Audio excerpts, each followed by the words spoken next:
کہ اس دیش میں جہاں ہمیں شک کی نگاہ سے دیکھا جاتا ہے، ڈاکٹر تارا چند نے اپنی کتاب میں لکھا ہے کہ اس دیش کی آزادی کے لیے تحریک آزادی ہند میں فرقہ اہل حدیث نے 5 لاکھ جانوں کی قربانیاں پیش کی ہیں۔ ارے کسے معلوم نہیں کہ اہل حدیثوں نے اس دیش کے لیے، اس سرزمین کے لیے کتنا خون بہایا ہے؟ اور کون نہیں جانتا کہ کون ان کی گود میں بیٹھا ہوا تھا انگریزوں کے، اور کون مخبری کر کے ان کو پکڑوا رہا تھا۔ اور میں ذرا اس حدیث پاک سے ایک واقعہ جوڑ دوں جو میں نے اہل حدیث کی تاریخوں کو مطالعے کے وقت حاصل کیا ہے۔ الزام یہ ہے کہ ملکہ وکٹوریا سے انہوں نے اپنا نام بنوایا ہے۔ کنہوں نے؟ اہل حدیثوں نے۔ ان سے پہلے ان کا نام اہل حدیث نہیں تھا۔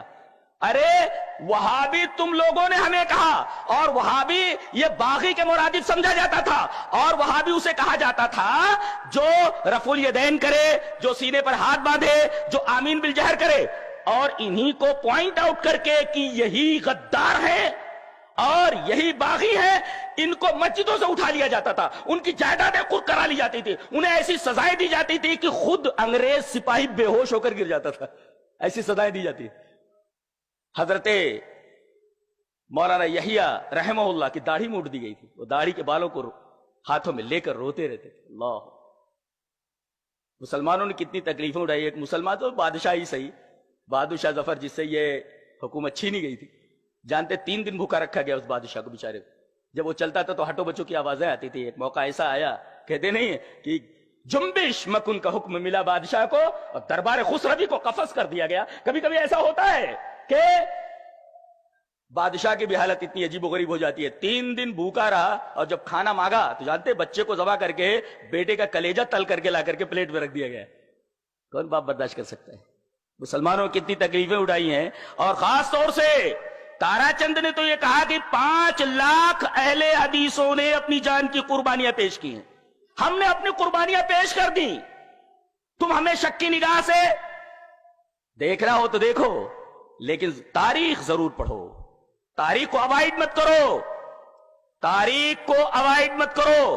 ہم لوگوں نے، اہل حدیثوں نے اس دیش کی آزادی کے لیے کتنی قربانیاں دی ہیں، ذرا اپنے گھر کے آدمی سے پوچھ لو۔ 5 لاکھ کی تعداد کوئی معمولی تعداد نہیں ہوتی۔ اور درختوں کے اوپر، شاہراہ اعظم کے اوپر مسلمان اہل حدیث علماء کی لاشیں ایسے لٹکتی جیسے پھل لٹکا دیے گئے ہوں، ہزاروں لاکھوں کی تعداد میں۔ اللہ، اور یہ تو رہا معاملہ ڈاکٹر تارا چند کا جو انہوں نے بیان کیا۔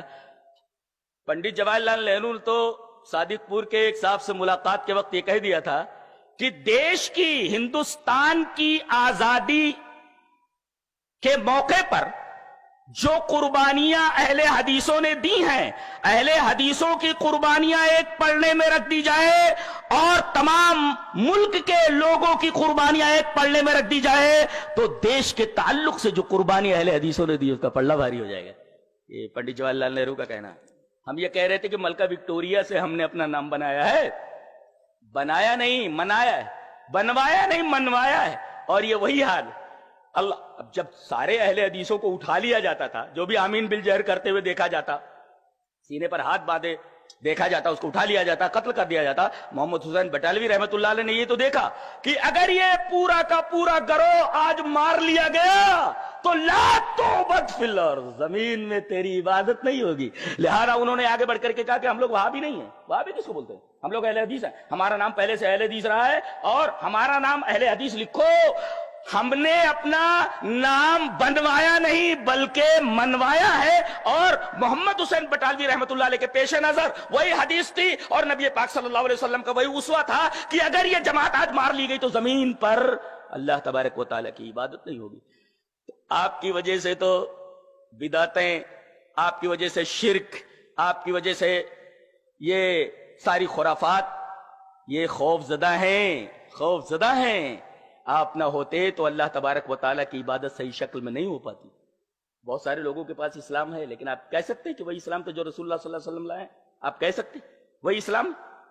صحابہ آج آ جائیں تو حیرت زدہ ہو جائیں گے کہ یہ وہی اسلام جس کے لیے ہم لوگوں نے قربانیاں دی تھی، یہ کیسا اسلام ہے لوگوں کے پاس؟ یہ کیسا اسلام؟ تو اصل اسلام تو آپ کے پاس ہے، اصل چیز تو آپ کے پاس ہے۔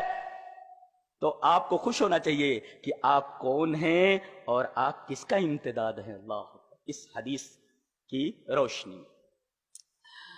تو جہاں تک مسئلہ ہمارے مسلک کا ہے، ہماری بنیاد کا ہے، ہمارے نعروں کا ہے، اور اسی طریقے سے قرآن و حدیث سے ہماری وابستگی کا ہے، ہماری بنیاد کا ہے، یہ ساری چیزیں آپ کی سمجھ میں، ہم کس کا امتداد ہیں وہ بھی ہماری سمجھ میں آ گیا۔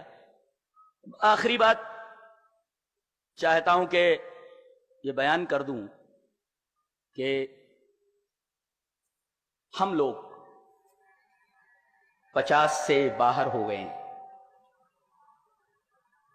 عمر کا سورج غروب ہونے کو ہے اور رات کا بھیانک اندھیرا ہمارا منتظر۔ یہ وقت نہیں ہے، یہ ماحول نہیں ہے کہ ہم اس طریقے کے اختلافات میں الجھیں جن اختلافات کی طرف ڈاکٹر سعید احمد فیضی صاحب نے اشارہ کیا، اس لیے کہ ہم لوگ 50 سے باہر ہو چکے ہیں، اور جلد ہی پتہ نہیں وقت آ جائے، رب تعالیٰ کی طرف سے ہمارا بلاوا آ جائے۔ شاعر نے بہت اچھا کہا ہے کہ اپنے بالوں کی سفیدی پہ سہم جاتا ہوں، اپنے بالوں کی سفیدی پہ سہم جاتا ہوں، زندگی اب تیری رفتار سے ڈر لگتا ہے۔